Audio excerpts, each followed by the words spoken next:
स्थान दे दीजिए। तो उन्होंने कहा दूतम पान स्त्रिय सोना यत्रा धर्म चतुर्विधा। कहा बोले दूतम पान स्त्रिय सोना, कलयुग कहाँ रहता है? बोले जहां जुआ खेला जाता है। आ रही है बात समझ में? जिस घर में जुआ खेला जाता होगा बोले उस घर में कलयुग रहता है। दूतम पानम, जो शराब पीते हैं बोले उनके घर में कलयुग। अब एक बात बताओ, आप लोग बोलोगे बोले कलयुग है महाराज, कलयुग है। अरे तो अब वृंदावन में गए होंगे, दिखा है आपको कलयुग कहीं? क्या देखते हैं लोग? कैसे दिखते हैं? बिल्कुल एकदम भक्ति भाव से संपन्न, परमात्मा के लिए, भगवान के लिए सब कुछ छोड़ करके लोग रह रहे हैं। क्यों रह रहे हैं? कलयुग है ना। कलयुग में कहाँ होता है ये? कलयुग कहाँ आता है बोले उसको स्थान मिला हुआ। हर जगह कलयुग नहीं, उसको स्थान मिला हुआ। धूतम, जहाँ जुआ खेला जाता हो वहां कलयुग रहता है। वहां देखना जहाँ जुआ खेला जाता होगा उस घर में अशांति होगी। पानम बोले जहाँ शराब पी जाती होगी बोले वहां पर भी अशांति होगी। स्त्रिया सुना, जो बोले पर स्त्री गमन करता होगा बोले वहां पर भी कलयुग रहता है। और जहां हिंसा होती है, जहां पर मारा जाता है, पीटा जाता है और जहां पर एक दूसरे के ऊपर अत्याचार किया जाता है बोले वहां पर अधर्म रहता है, वहां पर कलयुग रहता है। तो कलयुग ने कहा बोले महाराज आपने जो ये स्थान मुझे दिए हैं ये तो आपने अपनी मर्जी से दिए। आपने तो जैसे मेरी शक्ल देखी, जैसे मेरी शक्ल देखी, मैं काला हूं है ना, मैं थोड़ा सा अच्छे कपड़े नहीं पहनता हूं, थोड़ा अच्छा नहीं दिखता हूं, तो इसलिए आपने मुझे जैसा देखा वैसे ही स्थान दे दिया। तो मुझे कोई एक अच्छा स्थान मिले तो कहा बोले जाओ तुम सोने में रहो। सोने में भी कलयुग का वास है, पर वो सोना कैसा? एक सोने में बोले भगवान कह रहे हैं गीता में कि बोले इंद्रियाणाम मनश्चास्मि, इंद्रियों में मन मैं हूं, धातुओं में सोना मैं हूं, महीनों में मार्गशीर्ष, ये जो दिसंबर का महीना आता है बोले मार्गशीर्ष महीना मैं हूं। मासानाम मार्गशीर्षों हूं, बोले मार्गशीर्ष मैं हूं महीने में। तो एक बार बताइए, सोने में भी भगवान रहते हैं और सोने में ही कलयुग रहता है। यही तो बात हो रही है कि भाई कलयुग आ गया है, लेकिन कलयुग आया किसके पास? जिसके पास अधर्म का धन है, जिसने अधर्म का सोना चुराया है। सुन रहे? किसी का सोना चुरा लिया, छीन लिया, तो बोले उसमें क्या होगा? बोले उसमें कलयुग का वास होता है। लेकिन यदि अपने न्याय की कमाई से अगर किसी ने, नेक कमाई से किसी ने अगर सोना खरीदा है, वो भगवान को चढ़ाता है, तो बोले वो क्या है? बोले भगवान उसमें वास करते हैं। बोले वृंदावन बिहारी लाल की।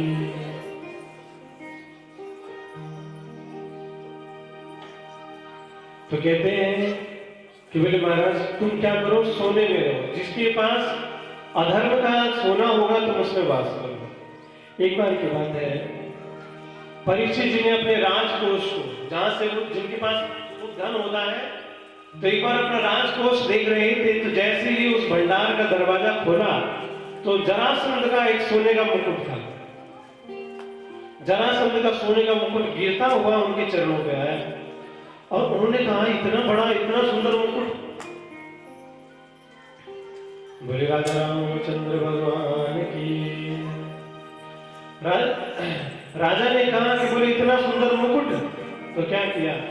उसके मन में आया कि मैं भी इस मुकुट को पहन, अपना मुकुट उतारा है और किसका मुकुट पहन लिया? बोले जरासंध का मुकुट पहन लिया। अब जैसे ही जरासंध का मुकुट पहना है कि बोले अब बुद्धि कैसी होगी? बोले जरासंध जैसी। माताओं के, बोलते हैं माताओं के हाथ में जादू होता है। क्या होता है? कई बोलते बोले हमारे हाथ में जादू है, आपके हाथ में जादू है। वो जादू कैसा है जानते हैं? वो चाहे तो अपने परिवार को अच्छा बना सकती है और वही चाहे तो बुरा भी बना सकती है। वो चाहे तो अपने परिवार को अच्छा बना सकती है और वो चाहे तो बुरा भी बना सकती है। आप भोजन बनाते समय जिस चीज का चिंतन कर रहे हो, आपके भोजन में उसके कण जाते हैं, जो उसको पाएगा उसकी बुद्धि भी वैसी ही हो जाएगी। आ रही बात समझ रहे? अब आप किसी बुराई कर रहे हो, अरे बहन भी है, वो ऐसा है, तो फिर वो भी उसी में जाएगा, बच्चे पाएंगे तो बच्चे भी वैसे हो जाएंगे। हम कह रहे थे ना आपको कि जिसके हाथ की रोटी खाओगे, जिसके हाथ की रोटी खाओगे बोले वैसे ही हो जाओगे।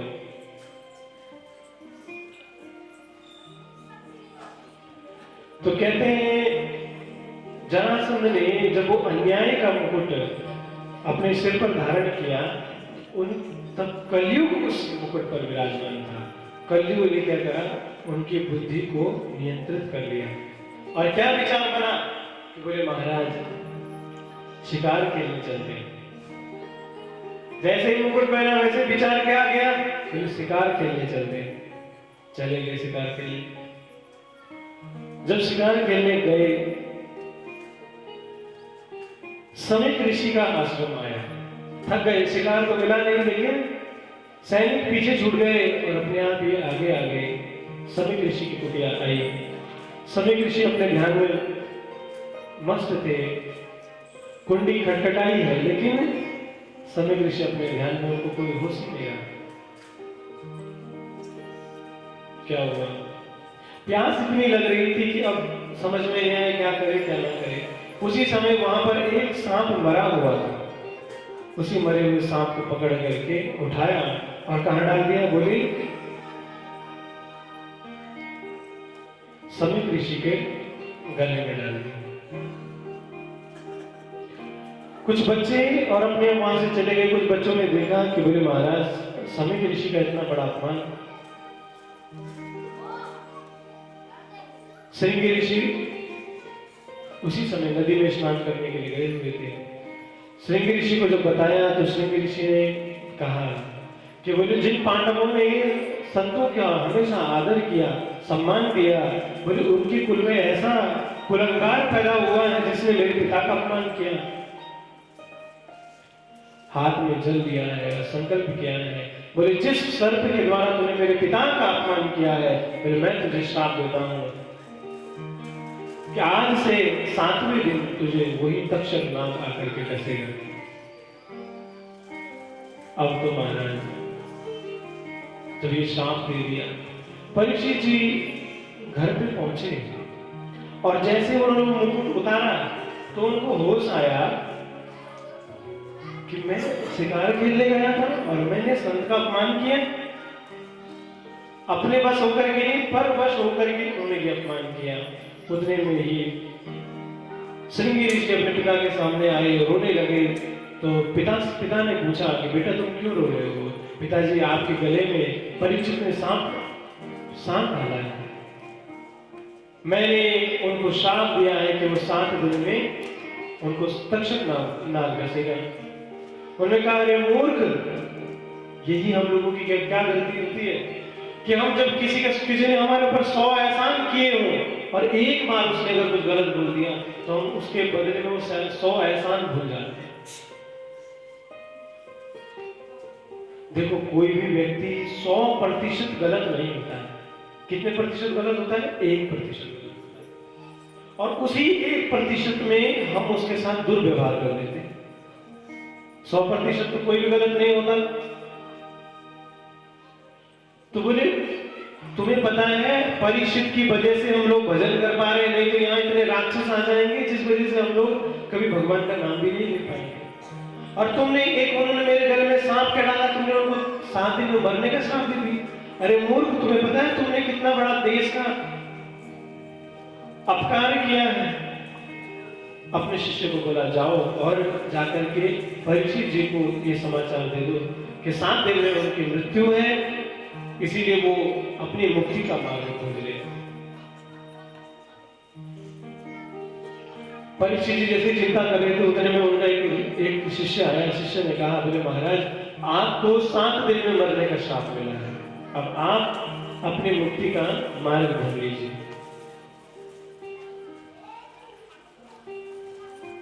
जब ये पता चल जाए ना कि मौत कब है, सुन रहे ना, वो ज्यादा ठीक होता है। क्यों? क्योंकि आदमी फिर एकाग्र मन से कुछ अच्छा तो कर लेता है। अब एक बात बताओ, जिसको पता है कि 1 महीने में मरना है या 2 महीने में मरना है, अब उसके सामने से करोड़ों की दौलत आप रख दो, वो क्या करेगा बताओ? उसका वो क्या करेगा? उसको वो दौलत छुएगी, स्पर्श भी नहीं करेगी।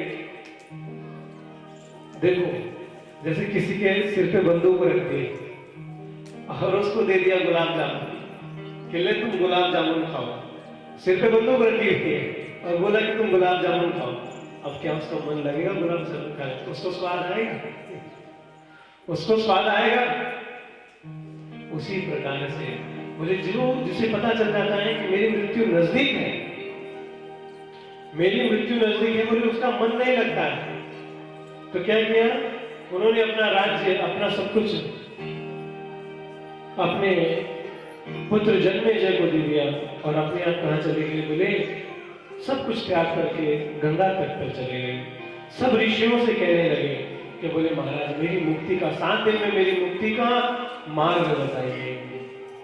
कोई भी बताने में जब समर्थ नहीं हुआ, तभी उसी समय क्या होता है कि तत्राभवद भगवान व्यास पुत्रो यदृक्षयागामठमानूनपेक्षा अलक्ष्य लिंगो निजलाभदुष्ट भृतस्य मानवेरवधूतवेश। ये जो सुखदेव जी हैं, ये कैसे हैं? अलक्ष्य लिंगो निजलाभदुष्ट, इनको स्त्री पुरुष में कोई भेद नहीं है।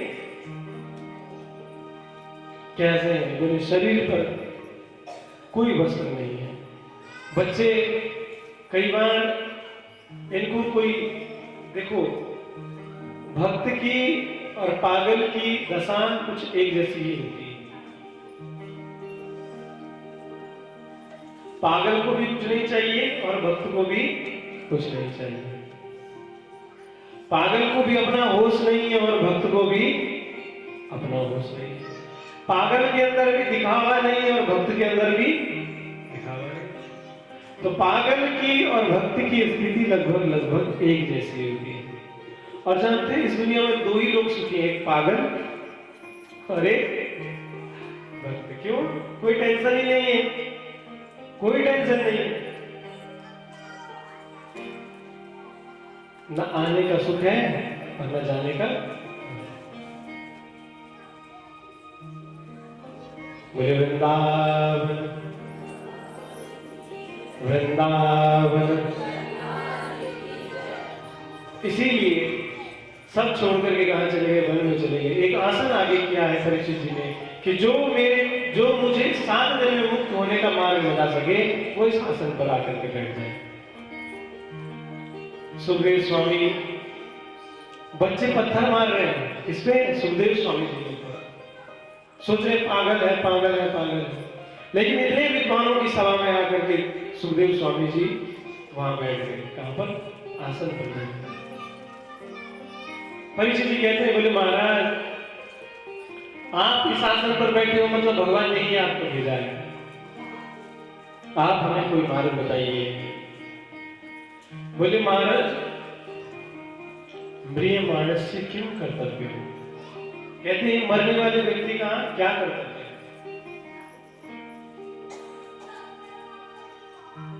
अब एक बार बताओ, परीक्षित जी अकेले तो नहीं मरेंगे, मरना तो सबने ही है। लेकिन जो मरण धर्मा जो व्यक्ति जो शरीर है बोले उसका क्या कर्तव्य है, उसको क्या करना चाहिए? कभी कभी हमारे मन में आता है एक बड़ा आश्रम बनाए, सुन रहे ना? कभी कभी हमारे मन में आश्रय ऐसा आता है कि बड़ा आश्रम बनाए, फिर बाद में हम सोचते हैं कि अगर 1000-2000 साल हम जीते भी तो बना भी लेते हैं, खुद को समझा लेते हैं कि इसमें पढ़ के फायदा नहीं। क्यों? क्योंकि जीना ही कितने साल है, उम्र कितने साल, कितने ज्यादा 50 साल 60 साल और ज्यादा से ज्यादा। हमारे तो जो स्कूल में पढ़ाते थे टीचर, हमारे प्रिंसिपल, वो कहते थे मुझे महाराज एक जमाना ऐसा आएगा कि कोई बूढ़ा ही नहीं होगा। हम सब खुश हो गए, हम सब खुश हो गए। हमारे गुरुजी ने कहा बोले अब एक ऐसा जमाना आएगा कि कोई बूढ़ा ही नहीं होगा। हम लोग बड़े खुश हुए। जब आज से 50 साल बाद बोले ऐसा जमाना आएगा कि कोई बूढ़ा ही नहीं होगा, अब बड़े खुश हुए, बोले हाँ अरे मतलब हमारे टाइम पे हम बूढ़े नहीं होंगे, बोले सब जवानी में निकल लेंगे। क्या सब जवानी में ही चले जाएंगे? वही ऐसा रहा, पहले 100 साल जीते थे, अब 60 साल जीते। पहले लोग मरने की दुआ करते थे, अब लोग जीने की दुआ करते हैं। मरने की क्यों, मरता ही नहीं आदमी। 100 साल लोग बोलते ना, कहीं कहीं पर मरने की भी दुआ की जाती है। जब कोई तड़पता है ना, प्राणी नहीं निकलते, तो क्या बोलते भगवान से, भगवान इसको मुक्ति दे दो। बोले वृंदावन। और अब क्या,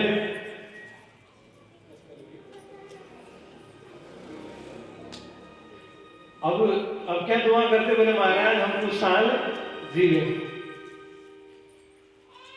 इसीलिए ज्यादा जीना महत्वपूर्ण नहीं है। क्या ज्यादा जीना महत्वपूर्ण नहीं है? ज्यादा तो कछुआ भी जीता है, कोई फायदा ही जीते। ज्यादा जीना महत्वपूर्ण नहीं, ज्यादा तो सांप भी जीता है। बोलते हैं ना, इंग्लिश में बोलते हैं क्वांटिटी ऑफ लाइफ में क्वालिटी ऑफ लाइफ। आपके जीवन में कितना आपने जिया ये महत्वपूर्ण नहीं है, आपने कैसा जिया ये महत्वपूर्ण है। अब जी लिया 100 साल तक, और 100 साल में भी जब क्या किया, बोले लोगों को दुख दिया। लोगों को दुख दिया तो क्या जिया 100 साल तक? एक आदमी था, उसने पूरे गांव को दुखी करके रखा हुआ। कभी किसी के धान में आग लगा दे, कभी किसी की गाड़ी तोड़ दे, कभी किसी का कुछ नुकसान कर दे, कभी किसी का कुछ नुकसान, भला कभी किसी का किया ही नहीं। और गांव में ऐसा कोई था ही नहीं जिसको उसने कभी भला किया।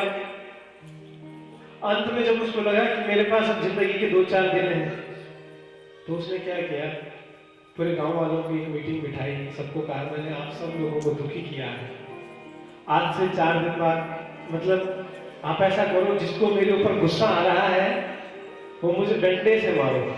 क्या डंडे से मारो जिसको जितना गुस्सा आ रहा है। क्या हुआ कि महाराज सबने डंडे से मारा। 4 दिन में तो वैसे ही मरने वाला था, तो डंडे की चोट से वो जल्दी मर गया। इतने में क्या किया कि उसने मीटिंग से पहले पुलिस में, थाने में रिपोर्ट दे दी कि बोले ये पूरा गांव जो है मेरे जान का दुश्मन बना हुआ है, पता नहीं कभी भी मेरी जान ली जा सकती। इधर वो आदमी मारा गया, उधर पुलिस आ गई, तो पूरा जो गांव है, पूरा गांव जो है कहां चला गया, बोले जेल चला गया। कई लोग ऐसे होते हैं, बोले वो जीते जी भी किसी को सुख नहीं देते और मरने के बाद भी सुख नहीं देते। तो क्या फायदा ऐसे 100 साल जी करके कि जिसमें हमने लोगों को दुखी दिया। अगर कम से कम अगर 20-25 साल में भी, स्वामी विवेकानंद जी 40 वर्ष की अवस्था में, बस आज भी लोग उनको याद रखते हैं, आज भी लोग उनको याद रखते हैं। बोले वृंदावन।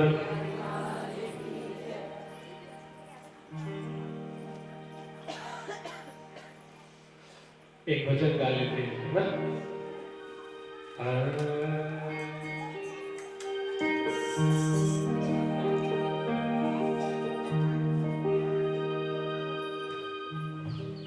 आप लोगों को तो बस कैसे वाले भजन लगते हैं, अच्छे तेज तेज वाले।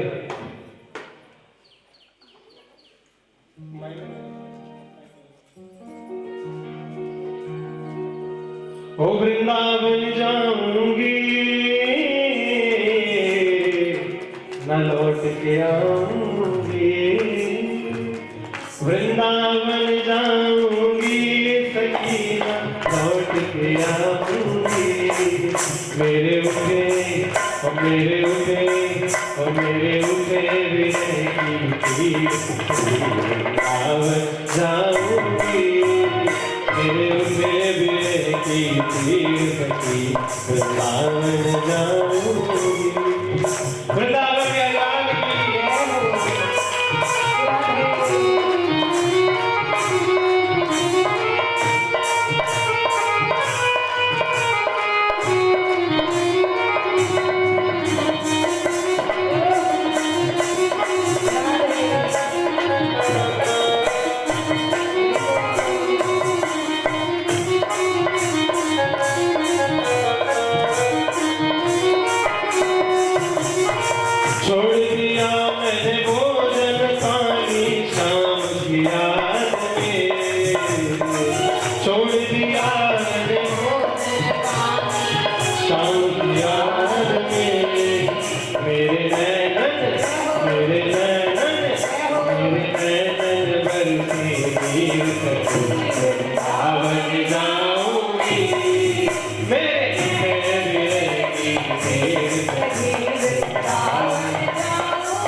वृंदावन जाऊंगी सखी ना लौट के आऊंगी मेरे उठे ओ मेरे उठे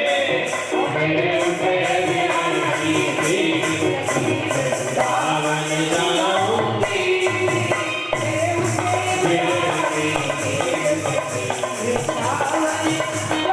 वृंदावन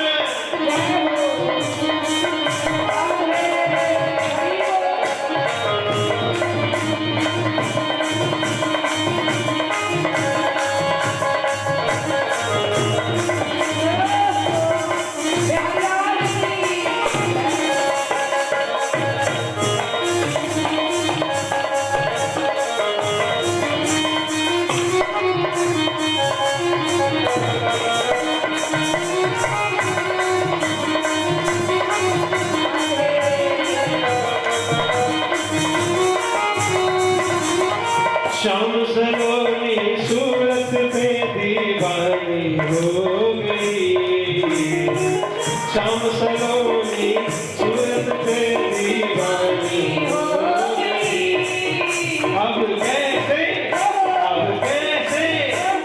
कैसे हारोगी वृंदावन जाऊंगी सखी ना लौट के आऊंगी वृंदावन जाऊंगी सखी ना लौट के आऊंगी मेरे उठे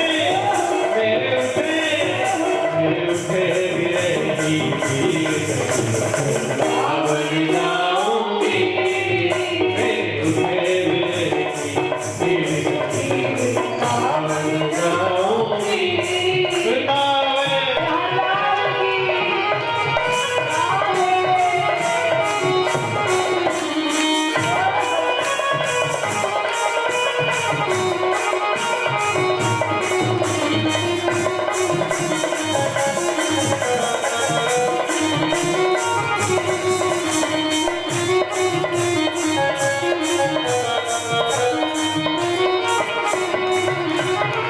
इस दुनिया के रिश्ते नाते सब ही तोड़ दिए इस दुनिया के रिश्ते नाते सब ही तोड़ दिए इस दुनिया